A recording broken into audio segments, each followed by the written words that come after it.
तो दूसरे चरण का मतदान प्रचार थमने के बाद अब तीसरे चरण के लिए आज से प्रचार तेज हो गया है। सीएम योगी आज 3 जिलों में ताबड़तोड़ प्रचार करेंगे। रक्षा मंत्री राजनाथ सिंह आज बाराबंकी, रायबरेली में रैलियां करेंगे। वहीं एसपी अध्यक्ष अखिलेश यादव की बात करेंगे तो वो आज 4 जिलों में चुनावी रैलियां करने वाले हैं। वहीं असदुद्दीन ओवैसी फर्रुखाबाद में एक जनसभा को संबोधित करेंगे।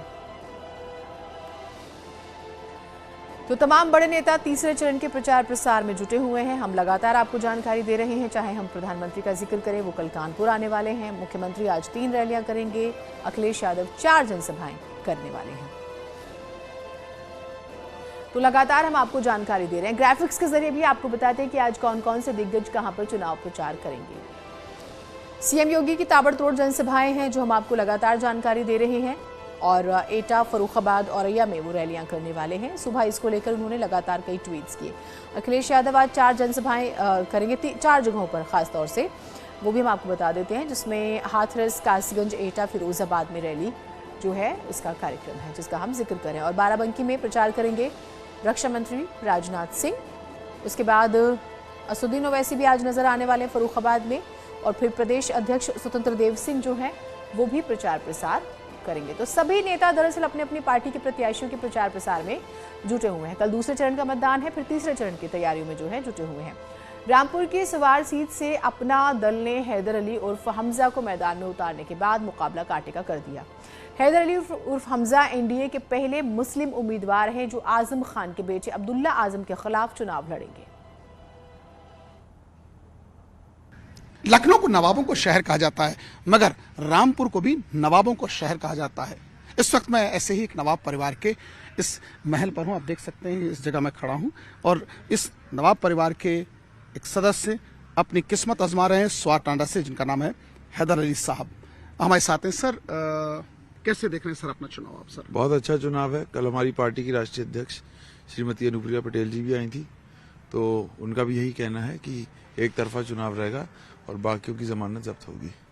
सर, किससे आप अपनी टक्कर मांग रहे हैं और कैसे किले को भेदेंगे, उस किले को जिस किले पर वर्तमान में सपा का कब्जा है? पहली बात तो मैं अपनी टक्कर किसी से नहीं मानता और कोई किला नहीं है, कोई कब्जा नहीं है। 17 का जब चुनाव हुआ था इन्होंने पूरा प्रशासन का दुरुपयोग किया था। अच्छा।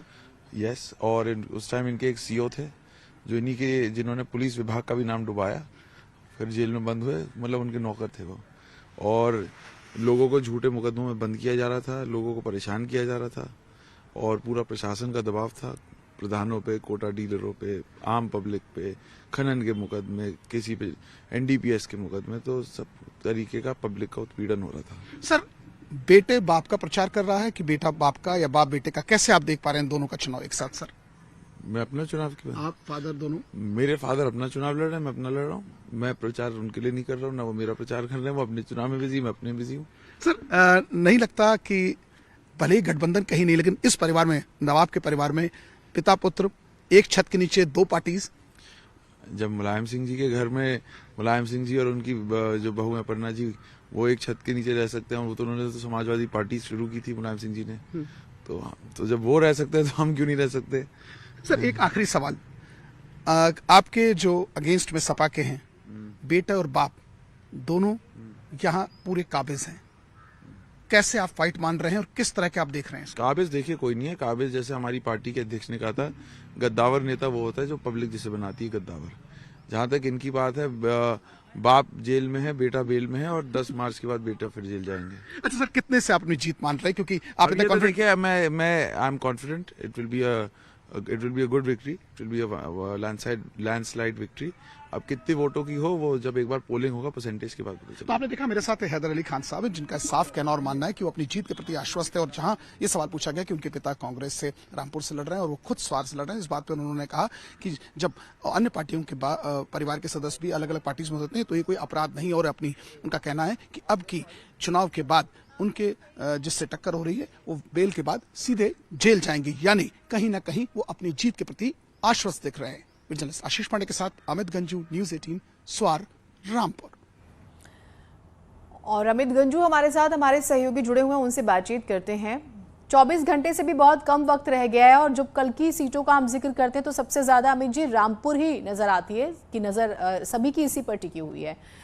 क्या वहां पर सबसे पहले तो तैयारियों का ही बताइएगा, चुनाव के लिए, वोटिंग के लिए पूरी तरह से तैयारी प्रशासन ने कर ली है, क्योंकि थोड़ा सेंसिटिव भी माना जाता है रामपुर को विशेष तौर पर। देखिए जीना जी, मैं आपको बताना चाहूंगा कि रामपुर का जिक्र, चाहे ऐसा कोई चुनाव नहीं है, चाहे 2009 की बात 4 की बात करें लोकसभा की, 2009 की बात करें, 2012 की विधानसभा की बात करें, या फिर 2017 के और अब 2022 का, इन चुनाव में अगर रामपुर का उत्तर प्रदेश में जिक्र ना हो तो ये शायद बेमानी से लगता है। और कहीं ना कहीं ये हमेशा से चर्चा में रहा है, कभी आजम खान के स्पीच की वजह से, कभी उनके जेल जाने की वजह से, कभी उनके बेटे के जेल जाना, उसके बाद जमानत से बाहर आना। और अगर यहाँ की बात की जाए तो यहाँ 5 सीटें टोटल हैं। इन 5 की बात की जाए 3 पे सपा का कब्जा है और अन्य 2 भाजपा पर, यानी कहीं ना कहीं यहाँ कांटे की टक्कर देखी जा रही है। प्रशासनिक अधिकारियों ने पूरी कमर कस ली है। अब से लगभग 15 से 20 मिनट बाद टीम्स को एक एक करके इनको स्लॉट्स दिए जाएंगे और एक एक करके इनको इश्यूज किए जाएंगे जो ईवीएम मशीन है। ऐसा माना जा रहा है कि 2 से 2:30 बजे तक टीम यहाँ से अपने अपने सेंटर्स पे रवाना होगी, देर शाम तक या रात तक सेंटर्स पे पहुंच जाएगी। और बात रही स्वार की, तो स्वार का जो हॉट सीट है इस पे अब सबकी नजर रहने वाली, क्योंकि एक तरफ जहां कांग्रेस का दामन छोड़कर अपना दल ने अपने पहला प्रत्याशी, मुस्लिम प्रत्याशी उतारा है नवाब परिवार का, क्योंकि एक नवाब घराने से हैं और उनको टिकट दिया और उन पर अपना विश्वास जताया है युवा पे। तो वहीं अब्दुल्ला आजम ने भी कई सभाएं की और कहीं ना कहीं अपने पिता जो जेल में बंद हैं उनका भी जिक्र किया। कहीं ना कहीं उन्होंने पूरे इस पिछले 18 से 20 महीने तक का पूरा एक शिष्टा, जहां भी सभाओं में गए, चाहे अपने स्वार की बात करें, चाहे हम रामपुर की बात करें, चाहे टाटा की बात करें, चाहे खोरा की बात करें, ऐसे तमाम जगह जहां जहां उन्होंने सभाएं की, तो वहां कहीं ना कहीं अपनी उन्होंने इस बात का जिक्र किया है, उत्पीड़न की बात की और तमाम ऐसी चीजें। आजम खान बाहर नहीं है, लेकिन अखिलेश यादव ने उनके लिए प्रचार प्रसार किया। अब्दुल्ला आजम खान भी लगातार प्रचार प्रसार करें। क्या सिंपैथी वोट रहेंगे आजम खान के साथ? बहुत सारे सवाल हैं, जवाब तो 10 तारीख को ही मिलेगा। एक छोटा ब्रेक ले रहे हैं, कहीं मत जाइएगा।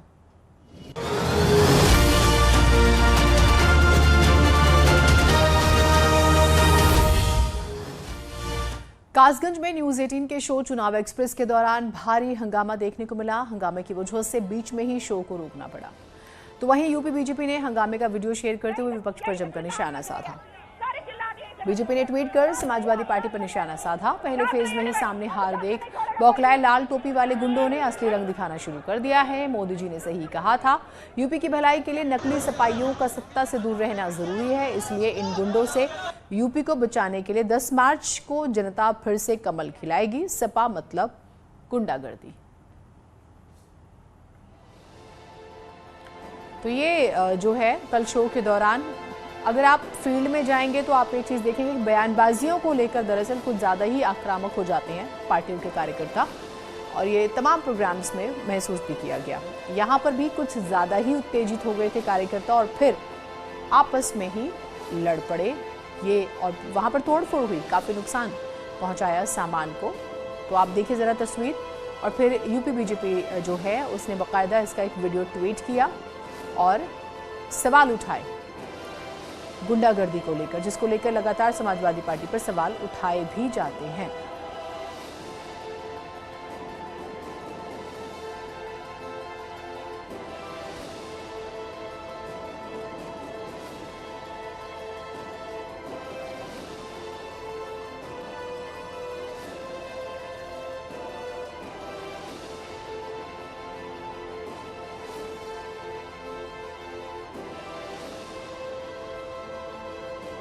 तो बीजेपी ने ट्वीट किया इस पूरे घटनाक्रम का वीडियो और सवाल उठाए।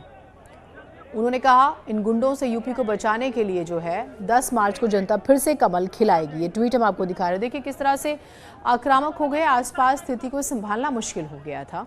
वहाँ पर कुर्सियाँ तोड़ी गई, सामान फाड़ा गया। और फिर ये देखिए अब ये खबर भी जो है वो छपी है, एक डिबेट कार्यक्रम में इस तरह का हंगामा किया गया। बीजेपी ने ट्वीट कर इस पर निशाना साधा है। एक छोटा सा ब्रेक ले रहे हैं, कहीं मत जाइएगा।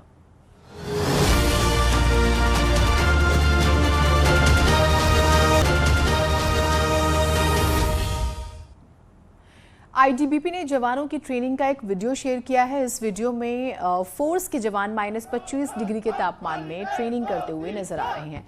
हाई एल्टीट्यूड वाले इलाकों में जवानों का जोश साफ दिखाई दे रहा है।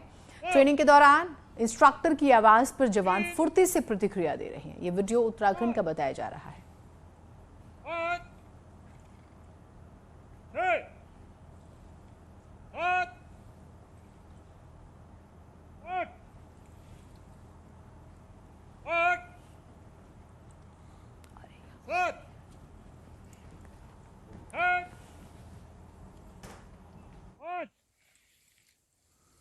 4 3 2 1 दो। ये कोनी सीधी होगी।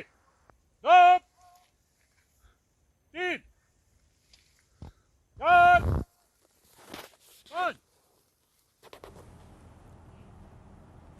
जीवन में मेहनत और लगन से कुछ भी संभव है। न्यूज 18 की पहल बायजूस यंग जीनियस में हम कई ऐसे बच्चों से मिले जिन्होंने अपने दृढ़ संकल्प से वो कर दिखाया जो उनकी उम्र में असंभव प्रतीत होता है। आनंद नरसिम्हा ने पहले एपिसोड में दिखाई गई तनिष्का सुजीत के साथ बातचीत की। आइए एक नजर डालते हैं।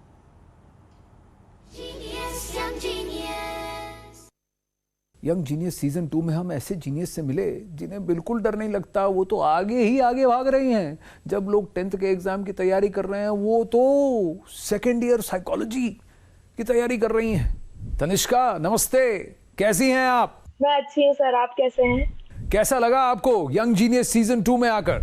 जब मुझे पता चला था कि मैं बायजूस यंग जीनियस शो पर जा रही हूँ तो मैं बहुत एक्साइटेड हो गई थी क्योंकि ये बहुत बड़ा प्लेटफॉर्म है। इसके बाद मुझे बहुत नाम मिलेगा और इसमें मुझे पहचानेंगे, तो मैं बहुत खुश हो गई थी कि मेरी मेहनत अब रंग ला रही है।